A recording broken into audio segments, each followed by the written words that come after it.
Olá pessoal, estamos iniciando mais um programa Pense Bem, ao vivo pela Imagem TV, nesta quarta-feira, 9h30 da manhã. E você também que me acompanha pela Rádio 101 FM no sábado, 8 horas da manhã. Pessoal da Rádio Dance Machine, domingo, 10 horas da manhã. Sejam todos bem-vindos e vamos conversar, sim. Vamos bater aquele papo muito gostoso, porque o tema de hoje também é muito interessante. Vamos falar sobre autismo com a minha querida amiga, a psicóloga Vivian. Em 2 minutinhos eu volto para o programa. Até já.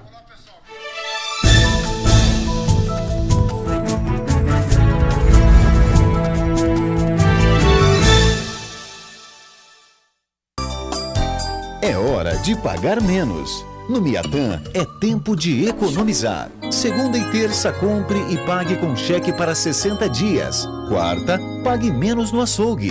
Quinta e sábado, feirão de frutas e verduras. No fim de semana, tudo para deixar mais gostoso o churrasco com a família. É hora de pagar menos. É dia de Miatã, que está presente nos melhores momentos da sua vida. Pizzaria Benevenuti, onde preço e qualidade caminham juntos. São mais de 50 deliciosos sabores de pizza assadas no forno a lenha. E você recebe no conforto da sua casa sem taxa de entrega. Pizzaria Benevenuti, telefone 99969-7292 e 3222-0505.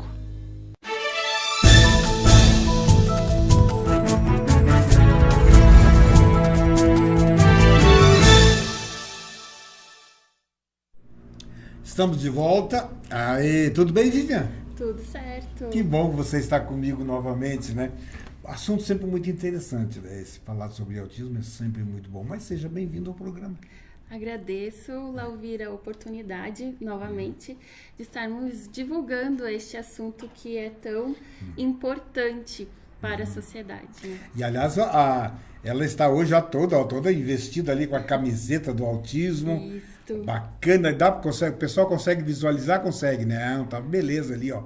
E tem esse laço Isso. aí, tem do Outubro Rosa, Novembro Azul e tal, e do autismo tem esse laço com... É um quebra-cabeça, é isso, Vivian? Isso. Nos fale sobre o significado desse laço. Este laço, ele significa uma mistura, uma diversidade, que é o que significa o autismo. Porque o autismo, ele não é único, tanto que várias pessoas e literaturas falam em autismos.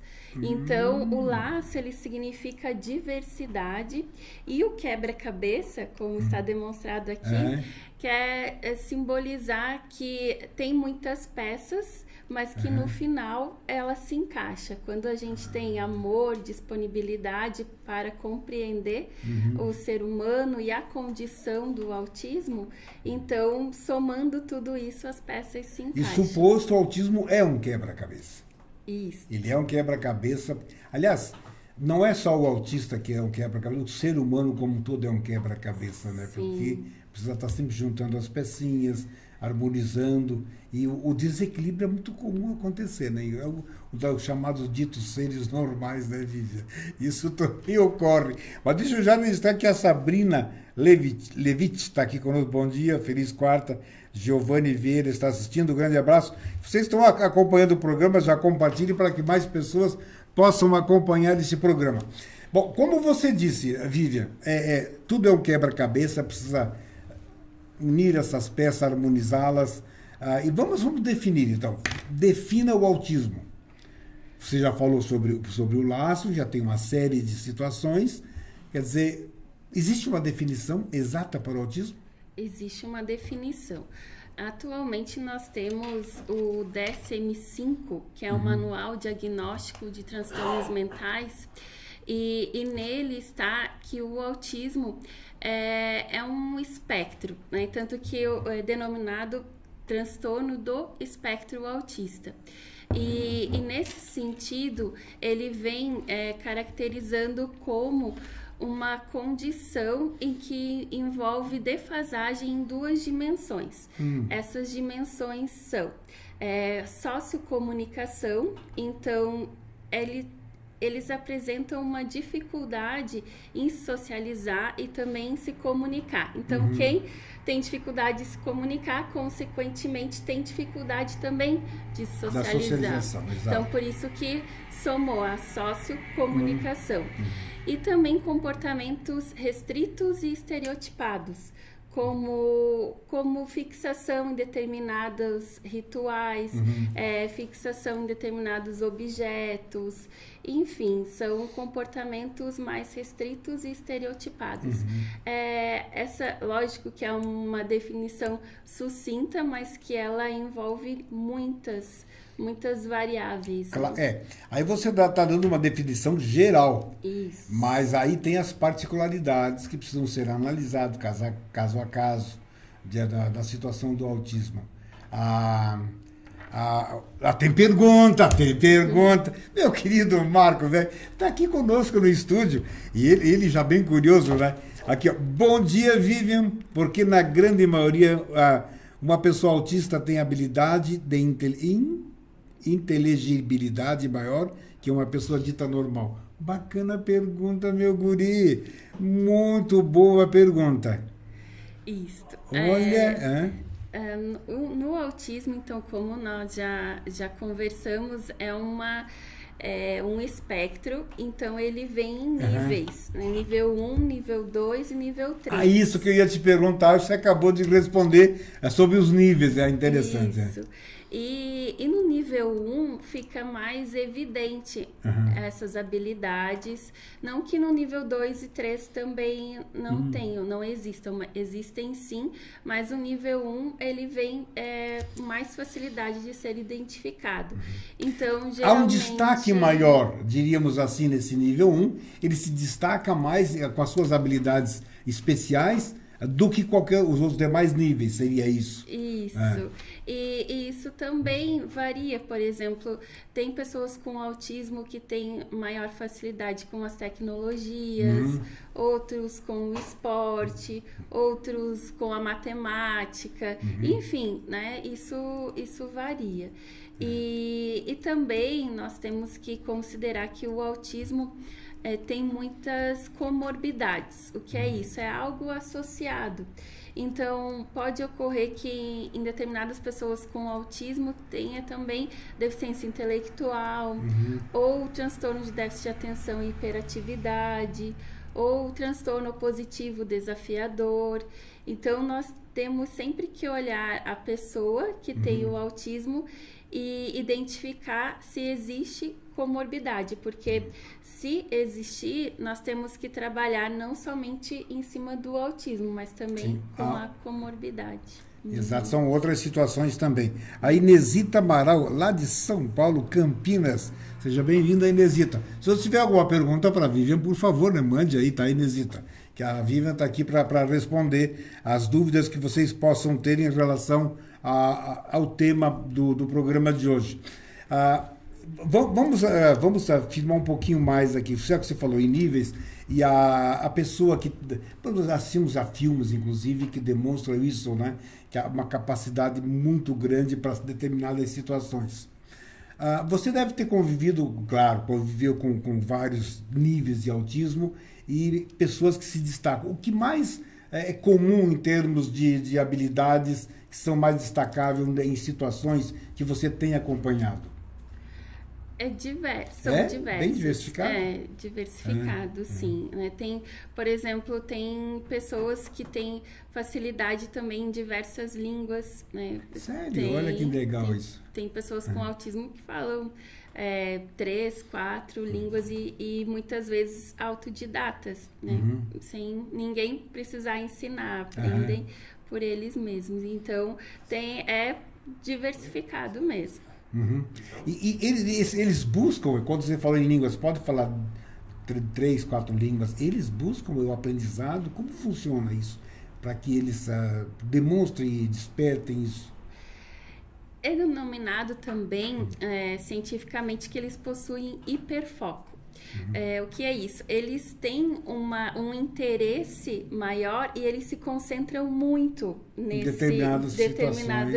determinados aspectos que chamam o interesse, né, deles. Então, esse hiperfoco vai depender de pessoa para pessoa, por isso que nós falamos em espectro, porque dentro desse espectro nós temos várias nuances e com isso eles se concentram maior e acabam aprendendo também com maior facilidade. Claro, exatamente isso, porque como eles são muito focados em determinado ponto, nada, absolutamente, mas nada interessa a eles a não ser aquilo.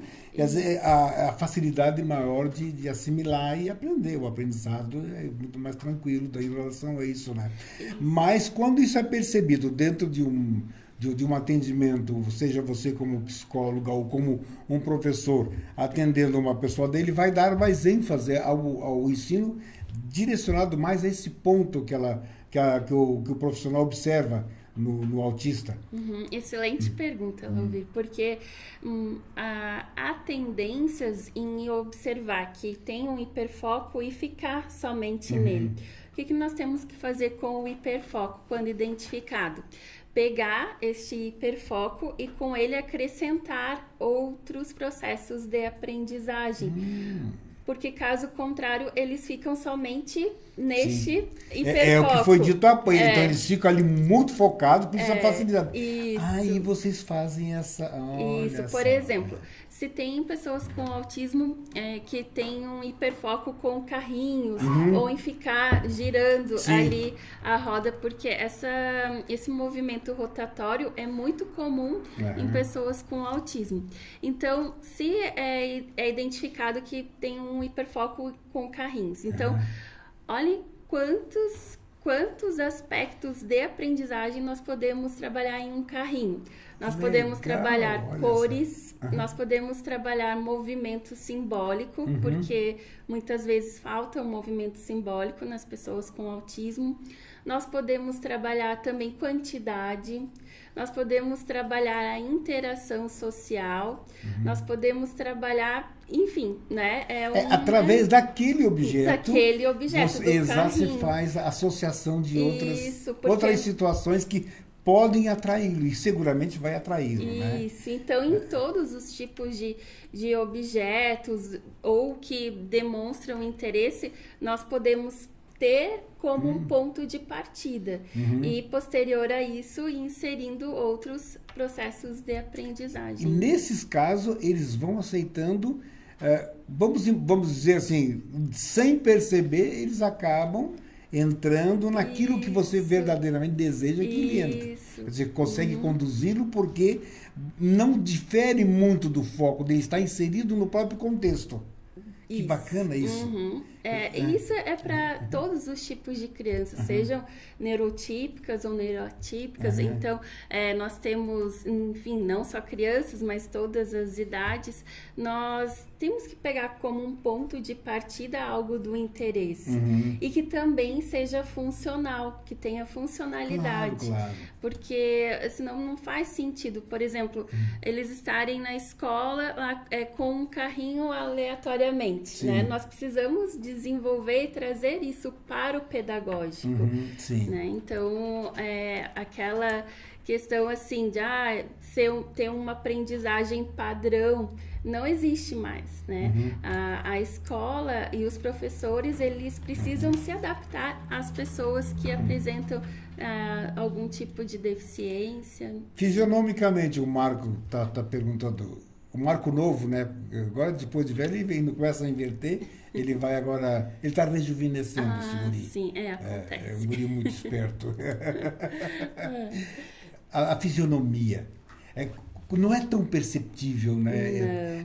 Razão pela qual, Marco, acontecem muitas confusões no público, as pessoas do público não entendem, porque o Down, por exemplo, ele é visto, então é tranquilo. O autista não, então é como se uma pessoa normal fosse. E aí as pessoas não conseguem entender, acham que é um dengue, é manha, e não é isso. Aí é muito, muito complicado e sofre muito pai para a própria criança, né? Isso.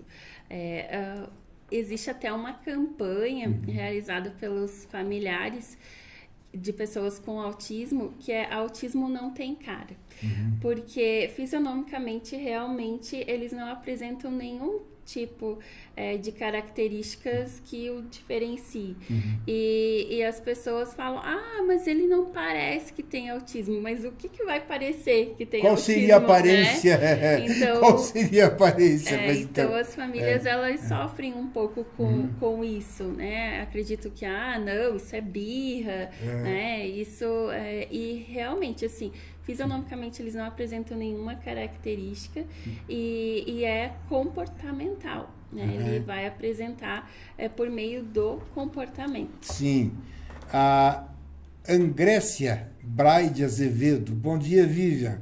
Você poderia falar um pouco sobre as crises em lugares públicos devido ao excesso de estímulo, barulho, luzes? Legal, ela te mandou um beijo. Legal, Angrécia, olha que legal, um nome diferente, eu gosto muito de nomes diferentes. De onde você fala, Angrécia? Pode dar um toquezinho, escreva, de onde você... De Angrécia, o Marco Vélez, que você deve ser da Grécia. Atenas, de Atenas. Mas olha que pergunta muito interessante. Sim. Por gentileza. E isso realmente a Angrécia tem muita razão em trazer esta pauta. Porque de 10 pessoas com autismo, 9 apresentam desordens sensoriais. Então, o que são essas desordens? Podem ser tanto auditiva, visual, olfato e gustativa também, e também sistema vestibular, né, que é o sistema do equilíbrio. Então, cada pessoa com autismo, elas podem apresentar essas desordens sensoriais. Então, quando tem uma desordem visual, por exemplo, luzes muito fortes podem incomodar, barulhos também podem incomodar. E se estão em um ambiente que tem muito barulho ou muito estímulo visual, eles podem ocorrer, né, essas crises, como se jogar no chão. É isso que eu ia te perguntar. Essas são manifestações até bem fortes. Isso, são. Porque como muitos apresentam uma dificuldade de comunicar, externalizar mesmo, essa luz está me incomodando, este barulho está me incomodando. Não consegue. Então, vai ser demonstrado por meio do comportamento. Mas nós vou continuar falando exatamente do comportamento e essas situações, mas aquele gurizinho fez um sinalzinho ali para nós, nós temos que respirar um pouquinho. Então, uns 2 minutinhos para os comerciais e nós vamos faturar, como fez o sinal meu querido Marco Velho. Até já voltamos já.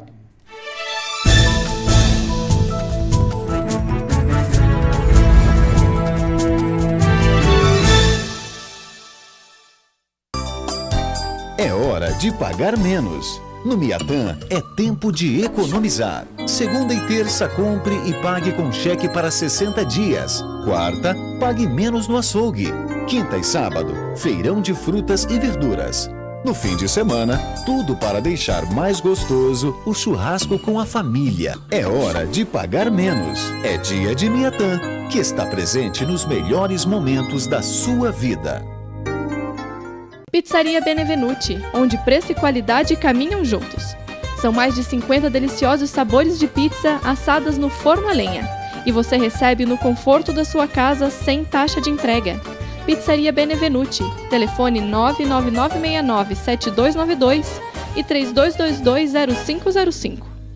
A Pizzaria Benevenuti, onde preço e qualidade caminham juntos.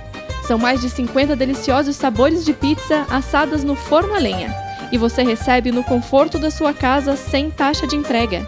Pizzaria Benevenuti, telefone 99969-7292 e 3222-0505.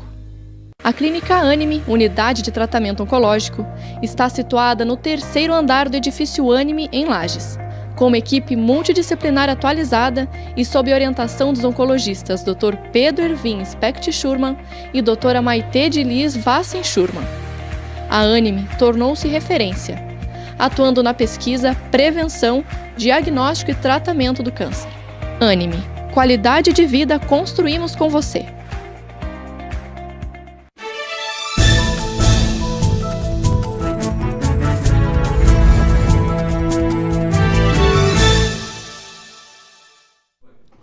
Estamos de volta batendo esse papo muito, mas muito interessante, bem informativo, com a psicóloga Vivian sobre autismo, conhecendo um pouco mais e devemos, acho que as pessoas poderiam se interessar um pouco mais, eles não têm essa preocupação, né, Vivian, de se formar, até para poder entender e respeitar essas situações, né?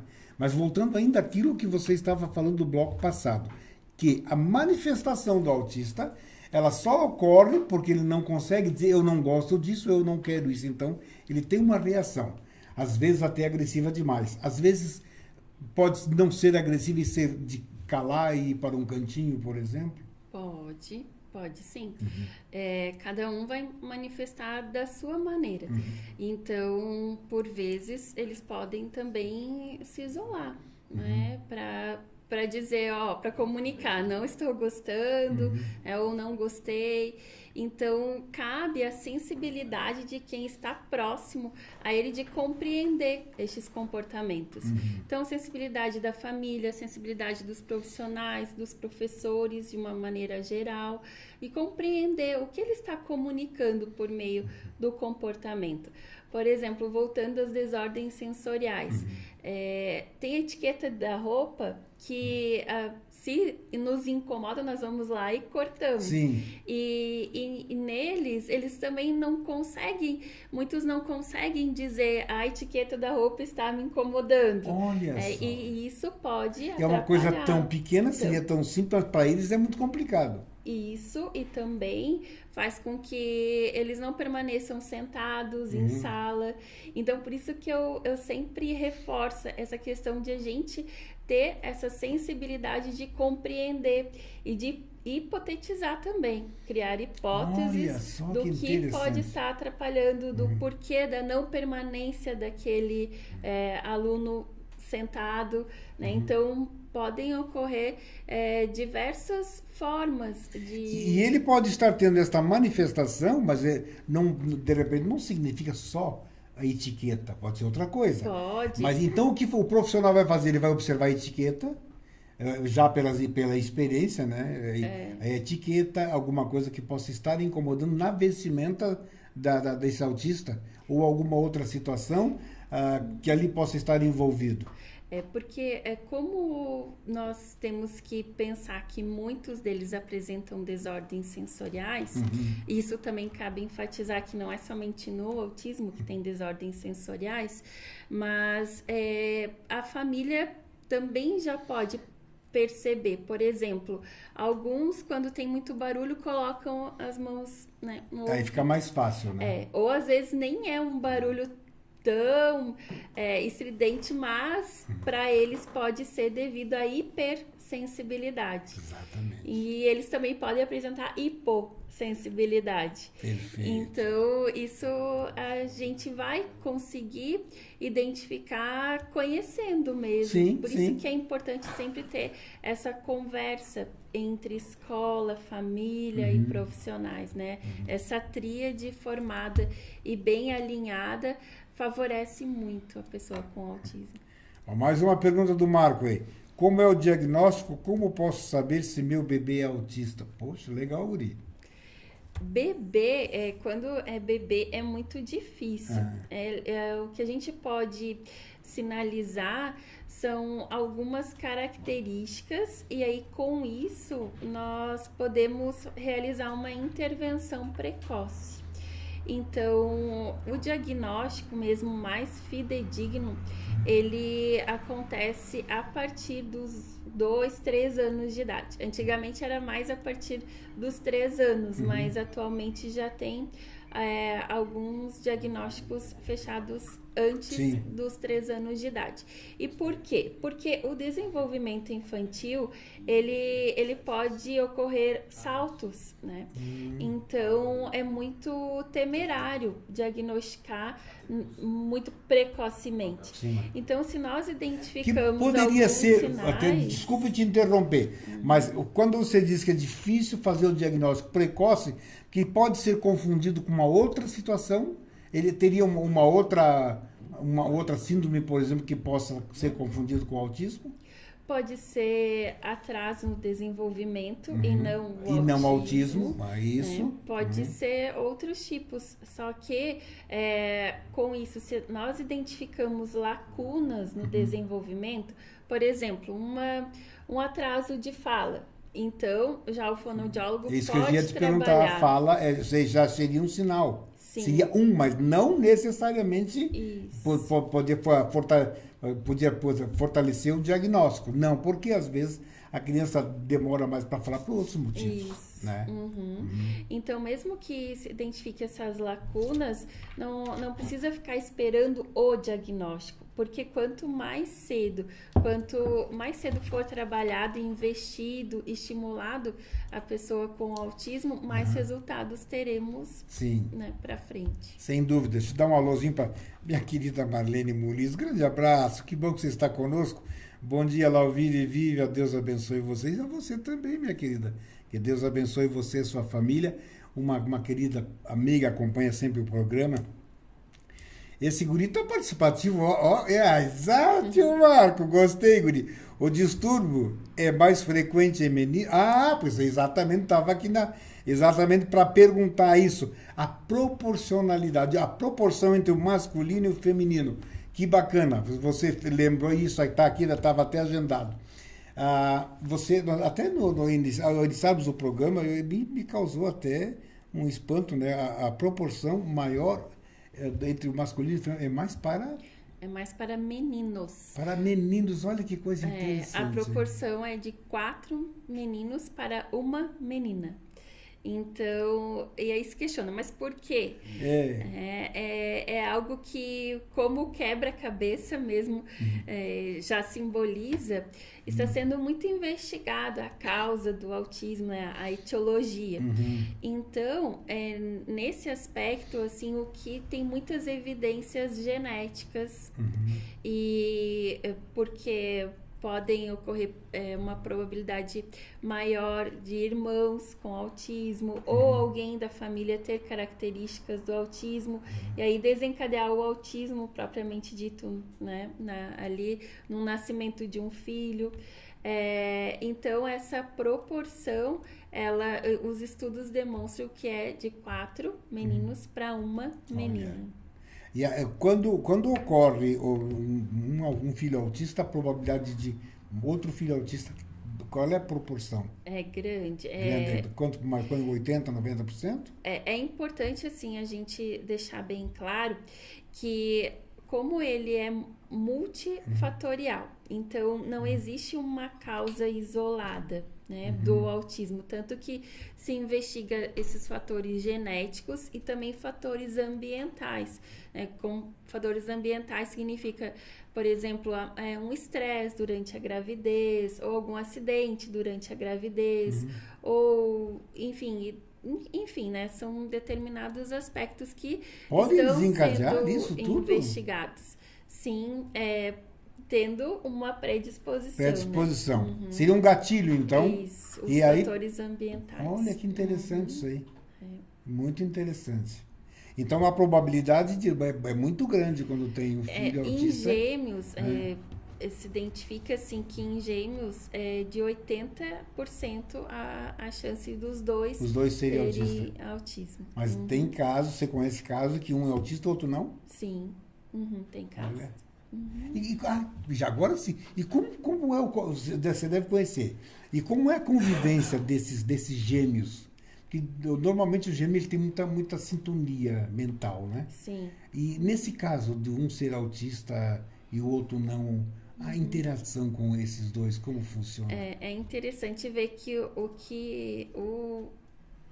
o irmão, no caso, que nós denominamos neurotípico e neuroatípico, né? O neuroatípico, no caso, seria com autismo e o neurotípico, né, sem o autismo. Então, aquele irmão que não teve a condição do autismo, ele muitas vezes, assim, tem uma proteção com o irmão que tem autismo. Sério? Né? E eles conseguem se comunicar com facilidade? Ele percebe mais as nuances que uma outra pessoa não consegue? Exemplo, por exemplo, essa história da etiqueta. O irmão, o gêmeo, ele percebe o que incomoda o seu irmão autista? Ele tem maior sensibilidade? Muitas vezes percebe. Ele já tem essa predisposição, mais sensível para isso. Olha que coisa bacana isso aí. Interessante. Você já tratou pessoas gêmeos com autismo? Já. Já? Muitos casos. Agora, quanto tempo você está trabalhando com pessoas autistas? Com pessoas desde 2004, 15 anos. Tempo. Um bom tempo, uma experiência. E o que você sente em relação a esse trabalho, esse atendimento, essa vivência, estar com eles, senti-los? Nós aprendemos muito, muito mesmo, porque nós aprendemos com eles também a questão da ingenuidade, sabe? Eles não fazem mal a ninguém. Então, eles têm uma questão assim que é ingênua mesmo. Eles têm aquele aspecto de... Tem mitos, né? Existem muitos mitos que eles vivem num mundo próprio. Isso é um mito e também uma visão romantizada, né? E não, eles têm uma interação com as pessoas desde uma vez que a gente medir, né? Essa socialização. Então, muitos são afetivos. Tem aqueles com alguma sensibilidade que não gostam de abraço, que não gostam de beijo, mas eles têm outras formas também de demonstrar.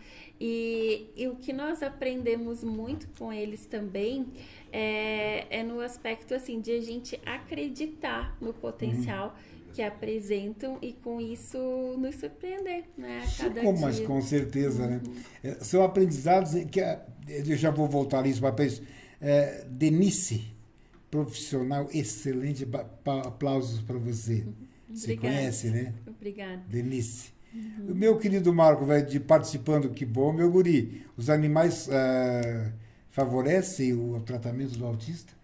Há estudos e também evidências que sim. Eu acho que o animal ele favorece em todos os sentidos, não só o autismo, né? Para a criança, para nós seres humanos, como todo o adulto, o jovem, o velho. Eu acho que o animal ele faz parte. Eu sei porque eu convivo em casa. Eu tenho um casal de pastor alemão que fica na rua, mas eu tenho um cachorrinho e um gato que ficam dentro de casa que, meu Deus do céu, eu posso sair por 10 minutos, se eu volto, parece que faz um ano que eu saí. A demonstração de carinho que eles têm. Então, eu acho que para o autista deve funcionar e bem, né? E qual seria a diferença, então, do animal para um autista e o não autista? Então, até a partir dessa sua pergunta me fez eu lembrar que existem até terapias, né, que são realizadas com animais.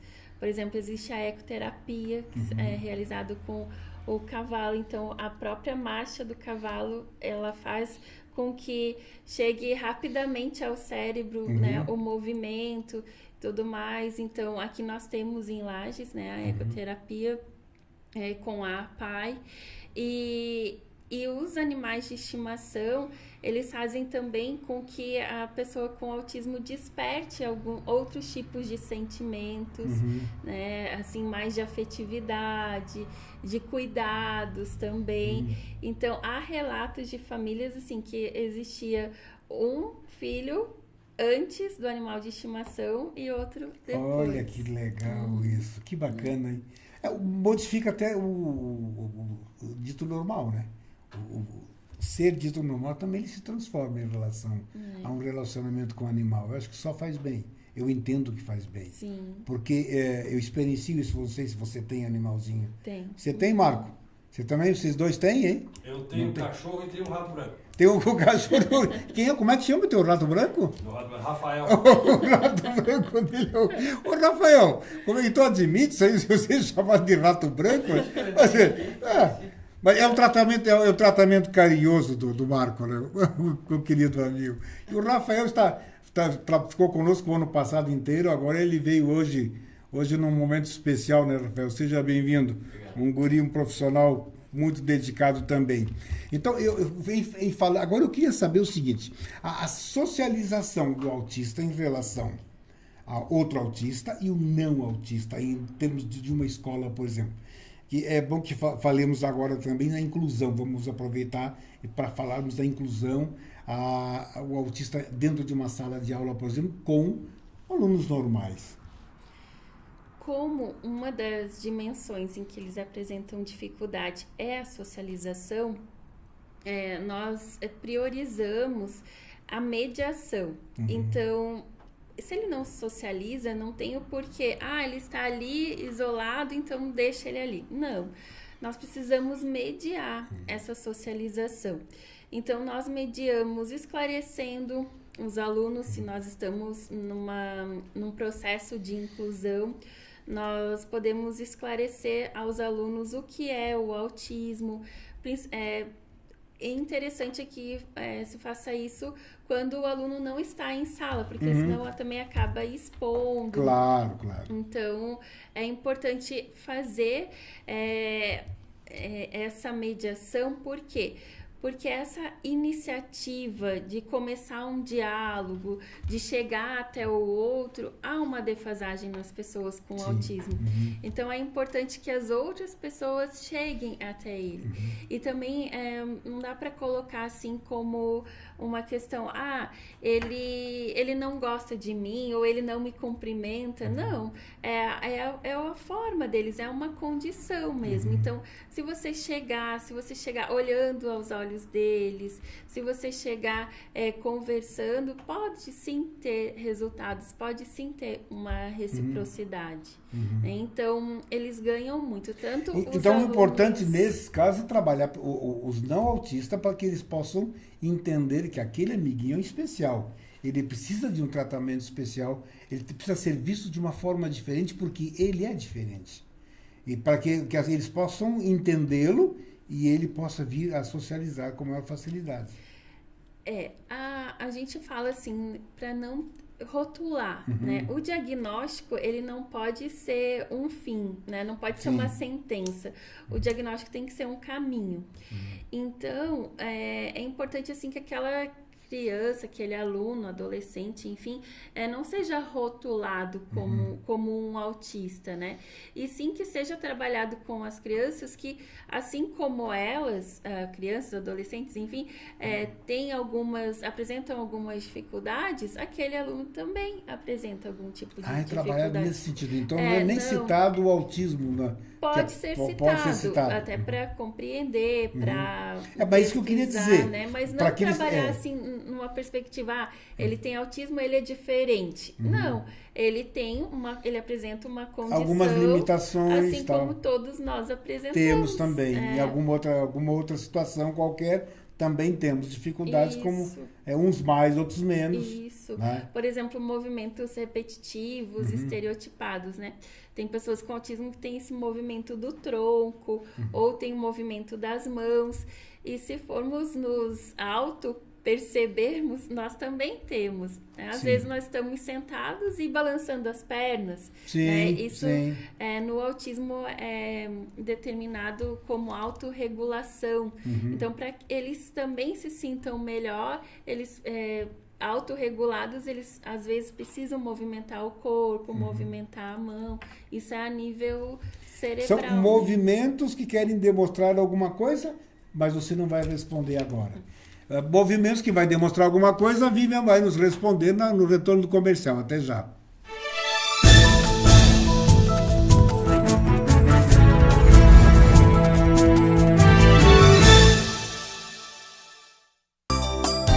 É hora de pagar menos. No Miatã é tempo de economizar. Segunda e terça, compre e pague com cheque para 60 dias. Quarta, pague menos no açougue. Quinta e sábado, feirão de frutas e verduras. No fim de semana, tudo para deixar mais gostoso o churrasco com a família. É hora de pagar menos. É dia de Miatã, que está presente nos melhores momentos da sua vida. Pizzaria Benevenuti, onde preço e qualidade caminham juntos. São mais de 50 deliciosos sabores de pizza assadas no forno a lenha. E você recebe no conforto da sua casa sem taxa de entrega. Pizzaria Benevenuti, telefone 99969-7292 e 3222-0505. A Clínica Anime, unidade de tratamento oncológico, está situada no 3º andar do edifício Anime, em Lages. Com uma equipe multidisciplinar atualizada e sob orientação dos oncologistas Dr. Pedro Ervin Specht Schurman e Dra. Maite de Liz Vassen Schurman. A Anime tornou-se referência, atuando na pesquisa, prevenção, diagnóstico e tratamento do câncer. Anime, qualidade de vida construímos com você.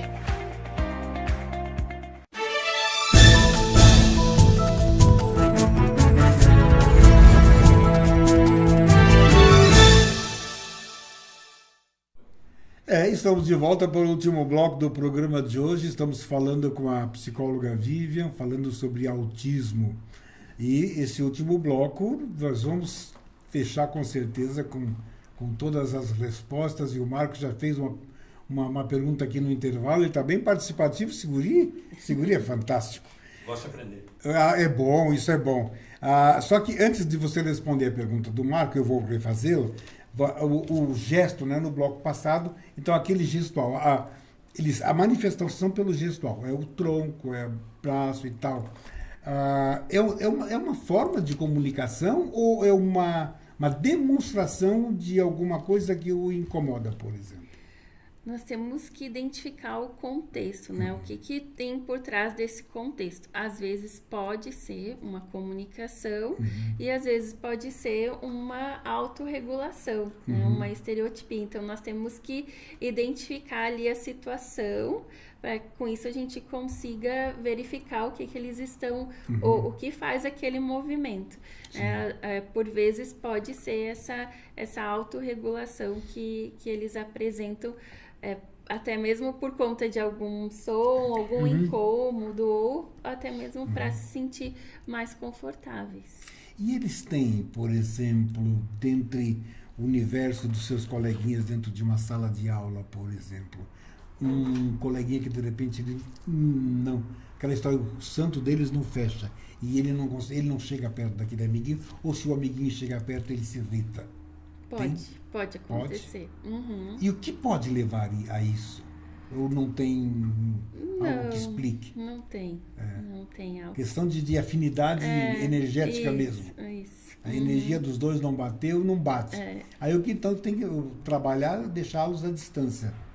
Ou deixar que aconteça naturalmente, né? Talvez pode um dia não estar gostando de estar próximo, mas no outro dia ele sim. Pode gostar, ele muda sim. O que é importante é isso, é o professor, se está lá na escola, né, identificar isso, entender e também mediar as situações, né? Isso é bem importante. Porque pode ter acontecido, de repente, um gesto que um desses coleguinhas fez para ele, e ele marca, como ele foca muito, ele focou aquele gesto não agradável a ele, então aquele ficou marcando. Então precisa ser trabalhado para que ele dê um outro foco, dê um outro direcionamento. E até mesmo ampliar as relações dessa pessoa, né? Assim, trazendo outros ali pro convívio deles, ou levando ele também para o convívio. Para que eles possam... O relacionamento coletivo do autista é um pouco complicado, por isso que o profissional tem que estar muito bem habilitado para que possa ser satisfatória a ação dele, né? E esse é um ponto também que quando a gente fala de inclusão, que os alunos com autismo, eles estão no ensino regular, mas não é somente para a socialização. Sim. A socialização, ela pode ocorrer em um parque, ela pode ocorrer em um aniversário, ela pode ocorrer em diversos contextos. Então, nas escolas, eles estão lá também para a socialização. Sim. Mas não somente isso, eles precisam ter a aprendizagem. Então, com isso, existe adaptação curricular, flexibilização curricular, em que toda a equipe gestora das escolas e os professores precisam ir atrás, se envolver, conhecer a fundo aquele aluno para ocorrer essa adaptação curricular. O Altamir Rogério de Oliveira, programa muito esclarecedor, parabéns. Grande abraço, Altamir. Compartilhe o programa aí. O Ailton Garbossi, que orgulho, professora Vivian Oliveira. Ó, que bacana isso, né? Legal. Não é gostoso? Eu falei para a Maitê semana passada, porque muitos elogios a ela, né? Quando o profissional recebe esse tipo de elogio, é o reconhecimento pelo trabalho, né? Isso faz muito bem, né? Faz muito porque bem. É o diferencial na sociedade, né? Porque o que nós não podemos ficar com a informação só retida, né? Sim. A gente precisa promover uma mudança social. Claro, sem dúvida. Então, sim. um abraço também ao Altamir, é o meu pai, o Ailton é aluno, o Ailton está estudando para ser psicólogo, logo ele será que um legal, ótimo psicólogo. que legal. Vamos àquela pergunta do Marco do intervalo.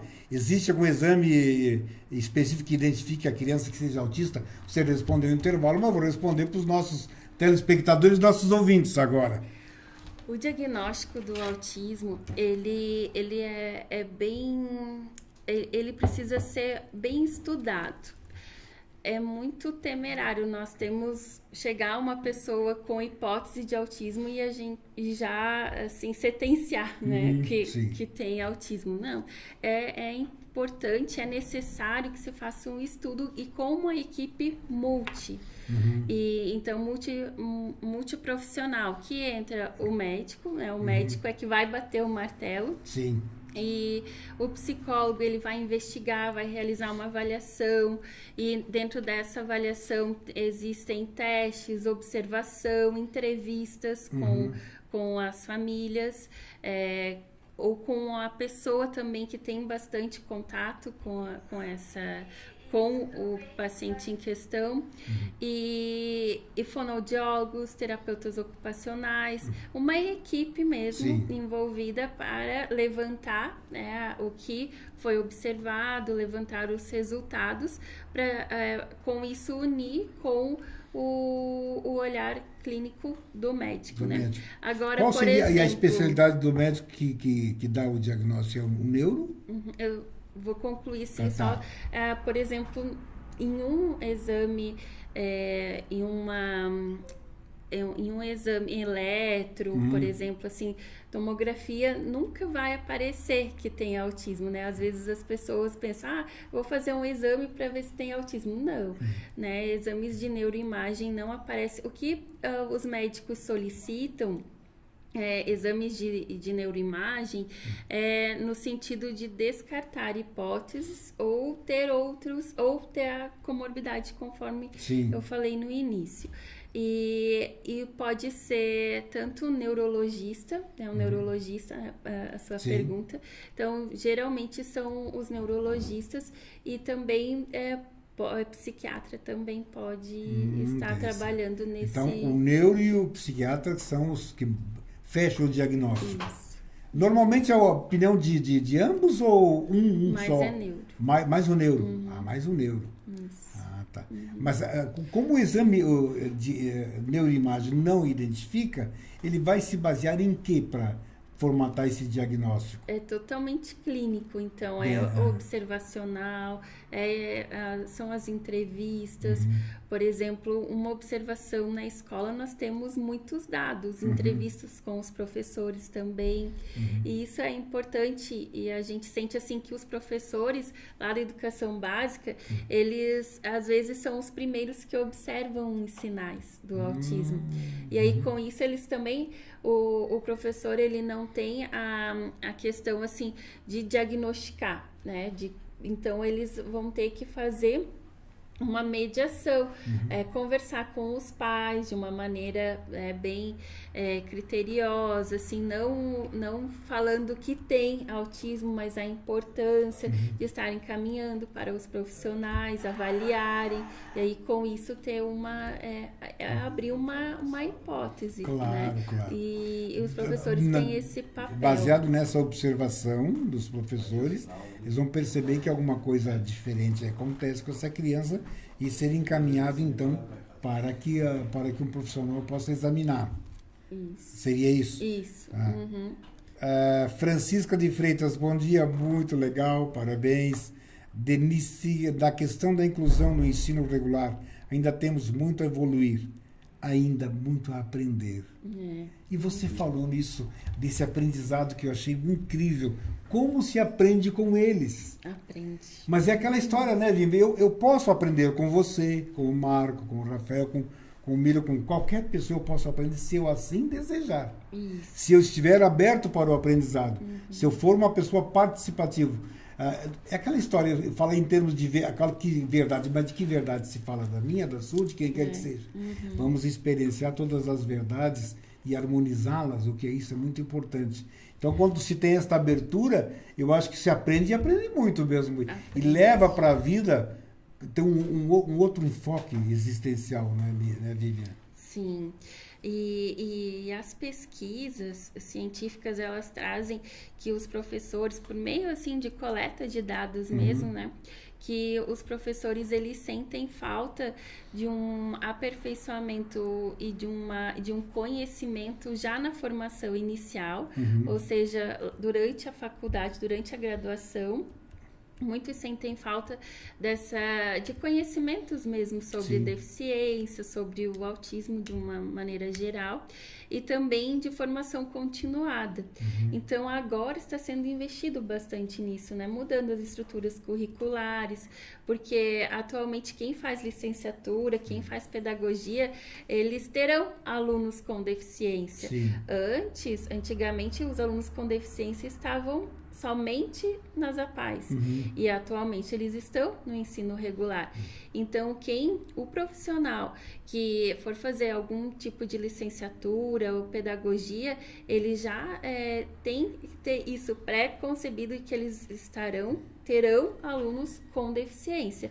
Então, eles precisam buscar, não dá para simplesmente cruzar os braços e dizer, eu não estou preparado, porque não vai ser da noite para o dia, vai dormir e vai acordar, estou preparado. Não, é um processo.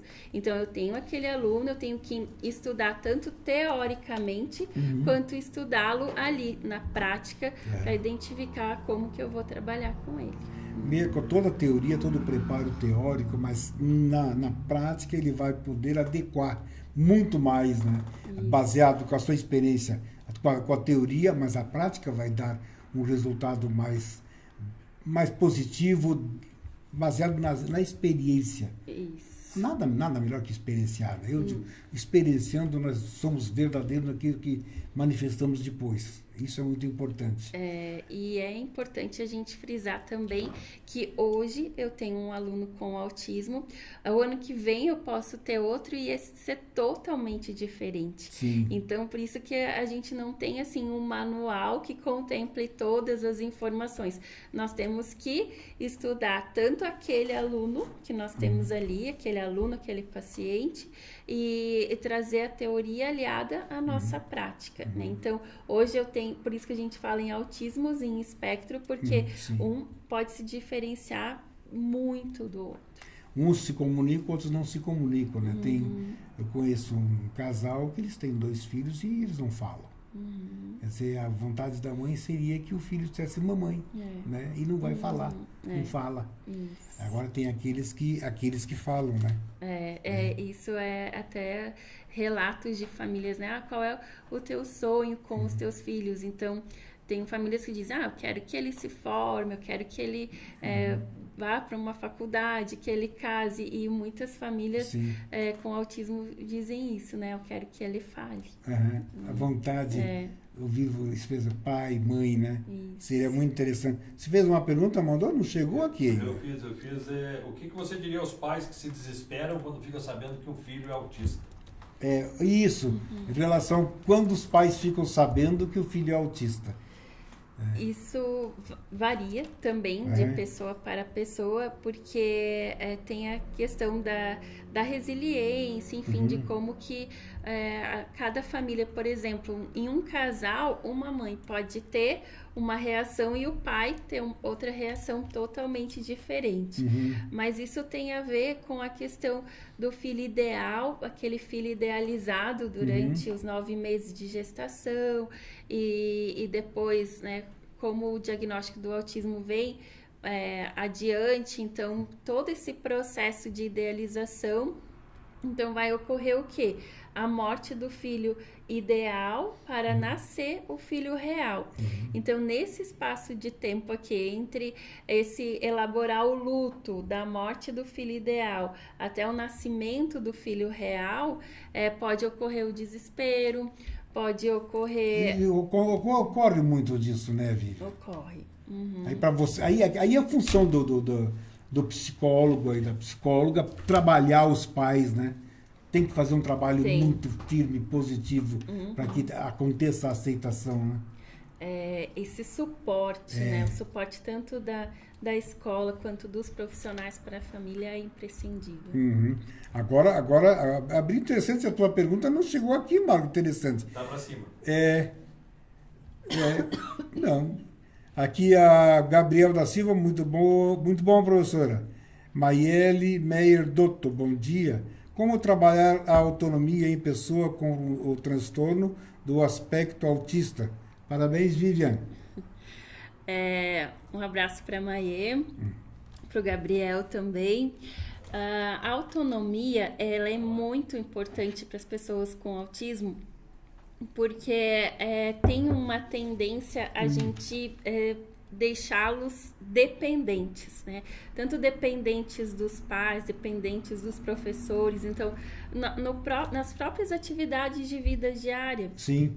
Deixá-los dependentes, né? Então, o que a gente puder proporcionar de mostrar a eles que eles podem fazer sozinhos, a gente tem que fazer. Por exemplo, o próprio escovar os dentes, né? Essas atividades de vida mesmo, o que a gente puder proporcionar, estimular para que eles realizem sozinhos é muito importante. Mas é muito difícil eles aprenderem isso, né? Ou não? Depende do grau. De cada nível. Isso. De cada nível, exatamente. Mas eu quero voltar aí aos pais, porque eu acho isso importantíssimo. Então, esse trabalho com os pais, ele é imprescindível, né? Até para que aconteça um relacionamento harmônico com os seus filhos, que possa ter essa aceitação. E você acha que você foi maravilhosa na sua colocação? Vai ter o luto pelo aquele filho idealizou, mas não existe, e o real. Então, ele entender que o nascimento desse filho real e valorizá-lo da forma que ele é. Sim. E os pais se sentirem valorizados também pela responsabilidade que eles têm em relação a esse ser, né? Porque, assim, a negação é uma das etapas que ocorrem nesse processo até chegar à aceitação. E tem famílias que não chegam na aceitação. Isso se evidencia no trato com o filho, né? Às vezes na própria negligência com o filho. E então existe o choque. É comparável quando nós temos um ente querido que morre, né? Nós temos um choque. Primeiro com a notícia, então as famílias também têm um choque. Com isso, elas podem ter, depois do choque, não é uma regra, né? É importante frisar que não é uma regra. Então, tem um choque, tem a negação, tem aquela questão da barganha. Mas se eu, dependendo da fé, da crença de cada família, mas se eu rezar, quem sabe se ele melhora. Então, tem esses aspectos aí, até chegar à aceitação. Então, isso é importante. A literatura traz também que nós profissionais somos aqueles que não vão noticiar algo que a família queira, que a família goste. Então, às vezes, a família até se distancia dos profissionais, se distancia dos professores, porque não querem ouvir, Sim. estão no processo de negação. Então, é importante também a gente ter essa compreensão de que cada família tem o seu tempo e que o profissional, ele tem que estar incutida a ideia de que a parte dele, ele tem que fazer. Então, qual é a parte dele? É a parte de orientar, assim, realizar este suporte para a família. Agora, se a família recua, se a família não aceita, aí nós também temos que respeitar que é o tempo da família e que a parte... Até que haja a maturidade suficiente para que aconteça a aceitação. É isso. Querida, chegamos ao final do programa. Te agradecer imensamente por ter vindo participar desse programa, trazer essas informações. Marco Velho, meu querido amigo, a sua participação foi importantíssima hoje. Rafael, obrigado por estar conosco hoje. E agora, olhando para a sua câmera, sua mensagem final. Esse veículo de comunicação é muito importante e então quero deixar um convite. Na Uniplac, dentro da Uniplac, nós temos o Centro Especializado em Reabilitação, que é o SER. SER 2, que é um projeto federal, e em parceria com o curso de Psicologia da Uniplac, nós temos um grupo de familiares de pessoas com autismo, e neste grupo também participam profissionais, estudantes, e em março nós vamos retomar este grupo, será o 3º ano, e fica o convite a quem quiser, quem tiver interesse em participar. Serão todas as terças-feiras, às 14 horas, no SER, Centro Especializado em Reabilitação. Na Uniplac. Na Uniplac, no Centro de Ciências da Saúde. E com isso, então, é muito importante que nós estejamos sempre engajados para esta causa mesmo, né? Para facilitar a vivência dessas pessoas com autismo e de seus familiares. E falando em inclusão, é importante, vou deixar uma frase, né? Que não basta a criança estar lá, ela precisa fazer parte da escola também. Obrigada. Maravilha. Fechamos muito bem o programa. Muito obrigado mais uma vez. Obrigado a todos vocês que ficaram conosco até agora. Que a paz esteja no coração de todos e até o próximo programa.